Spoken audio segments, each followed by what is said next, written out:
Mais tout d'abord, je tiens à remercier l'Église, le corps pastoral, pour toutes les prières qui m'ont portée et qui m'ont fait du bien pendant tout ce moment difficile. Avant de parler de l'année dernière, je vais vous parler de ces 6 dernières années où j'ai traversé des choses très difficiles par la santé. Ça a commencé par un œdème cérébral en 2002. J'ai été opérée quasiment en urgence et j'ai failli perdre la vie. Et à ce moment-là, j'avais lâché la main de Dieu. Je n'étais plus dans les choses de Dieu. Les choses de Dieu ne m'intéressaient plus. Et dans ce parcours, j'ai quand même eu la visite des chrétiens. Dieu a mis des chrétiens sur mon chemin, mais ça ne m'intéressait pas. J'étais complètement fermée parce que je n'en voulais pas. Donc je m'en sors pas mal et la maladie me rattrape peu de temps après. Et ce deuxième temps, de nouveau, des chrétiens sur mon chemin. Et je me dis, mais qu'est-ce qu'ils ont à me chercher comme ça? Je ne comprenais pas. Je ne voulais pas comprendre. Et là-dessus, cette menace que le chirurgien m'a dit, si on ne vous opère pas, vous allez mourir. J'avais peur de la mort, parce que je ne savais pas ma destinée. Je me suis dit, si tu meurs, tu vas en enfer. Parce que je n'avais pas fait la paix avec Dieu. Et j'étais quand même fermée jusqu'à l'instant où les 2 anesthésistes qui parlaient très mal français et qui m'ont dit, c'est nous qui allons vous endormir, j'ai eu très peur. Alors je me suis tournée vers Dieu, j'ai dit, Seigneur, quoi qu'il arrive, sauve mon âme. Et là-dessus, j'ai été opérée, l'intervention a duré suffisamment longtemps, à peu près 8 heures de bloc.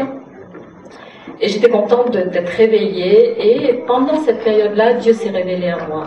Sur ce lit d'hôpital où je ne demandais rien à Dieu, mais j'ai su par la suite que beaucoup de ma famille, mes amis, priez pour moi. Donc je vous encourage à prier pour ceux que vous aimez parce que Dieu intervient. Comment, on ne le sait pas, mais il intervient. En tout cas, pour moi, ça a été le cas sur ce lit d'hôpital. Jésus s'est révélé à moi. Et ensuite, je vais vous parler de cette 3e période, l'an dernier, où j'ai eu un diagnostic très difficile de cancer. Et lorsqu'on m'a dit que j'avais un cancer, c'était comme si on me disait que j'allais mourir, puisque maman est décédée de cette même maladie. Donc sur le moment, j'ai été triste, j'ai beaucoup pleuré, mais j'ai pas demandé à Dieu pourquoi. Je me suis dit, il faut faire quelque chose. Dans un premier temps, je ne voulais pas me faire soigner, je voulais me laisser mourir. Et cette fois-ci, j'étais dans les mains de Dieu. Donc j'avais pleinement donné ma vie à Jésus.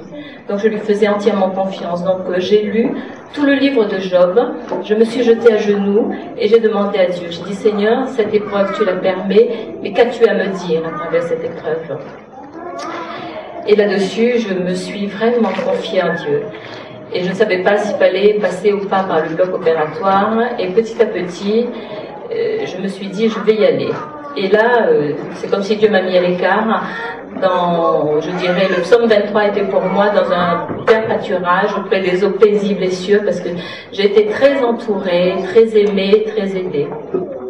Et là, j'ai eu beaucoup d'aide de la part des chrétiens qui m'ont bien nourrie, bien fait beaucoup de choses pour moi, et je les remercie de tout mon cœur. Mais ce que j'ai appris à travers la maladie, c'est combien, lorsqu'on est malade, lorsqu'on a des choses difficiles, et combien il faut s'abandonner. Je n'ai pas résisté, je me suis vraiment mis dans les bras de Dieu. Je lui dis, Seigneur, moi je ne peux plus rien parce que j'ai dû subir la chimiothérapie, j'ai subi la radiothérapie, enfin tout ce que la médecine proposait. J'étais très fatiguée et je n'avais rien d'autre à faire que de me laisser porter par le Seigneur. Et c'est ce que j'ai fait. Et Dieu m'a rempli de sa plénitude, il m'a rempli de son amour.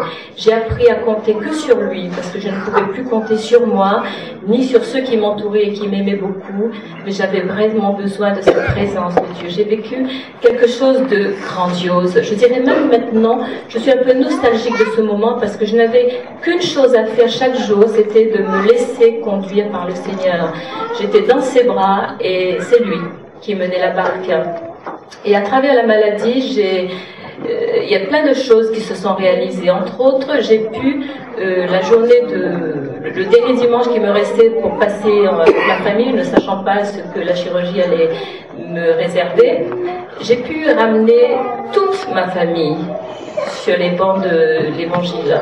tous ont été en contact avec l'évangile de nouveau.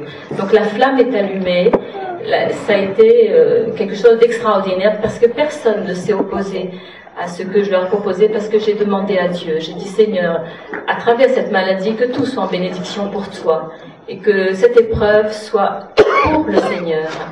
Et j'ai vu la main de Dieu et beaucoup sont venus au Seigneur et Dieu vraiment s'est servi de moi pendant cette période de maladie, pendant cette dure épreuve. Et par là même, j'ai tout, je sais pas comment vous dire, vous exprimer, mais Dieu a été vraiment là tout le temps. Je vais vous donner quelques petites anecdotes, style, je connaissais les effets secondaires de la chimiothérapie, et j'étais comme une petite fille dans les bras de Dieu. J'ai dit Seigneur, j'ai peur. Tu connais les conséquences de ce traitement, donc je te demande de faire en sorte que le bilan sanguin reste stable durant le traitement. Et le bilan sanguin est resté stable jusqu'au jour où ça commençait un peu à chuter au niveau de l'hémoglobine. Et le médecin m'a dit, la prochaine fois, si ça baisse encore, je vais vous transfuser. J'ai dit, c'est Dieu qui aura le dernier mot. Je suis rentrée chez moi comme une petite fille. J'ai dit, Seigneur, j'ai peur de la transfusion. Je ne veux pas de la transfusion. S'il te plaît, fais que mon hémoglobine augmente. Donc la fois d'après, je retourne. Il a augmenté juste ce qu'il fallait pour ne pas avoir la transfusion. J'ai dit, béni soit le Seigneur. Dieu a vraiment utilisé, à travers cette épreuve, m'a montré combien on pouvait et que je pouvais compter sur lui. Je sais en qui j'ai cru, je sais où je vais maintenant. Rien ne me fait peur, quelles qu'en soient les difficultés, les épreuves par lesquelles nous pouvons retraverser. Je sais une chose, c'est que je suis dans les bras de Dieu et que je lui fais pleinement confiance.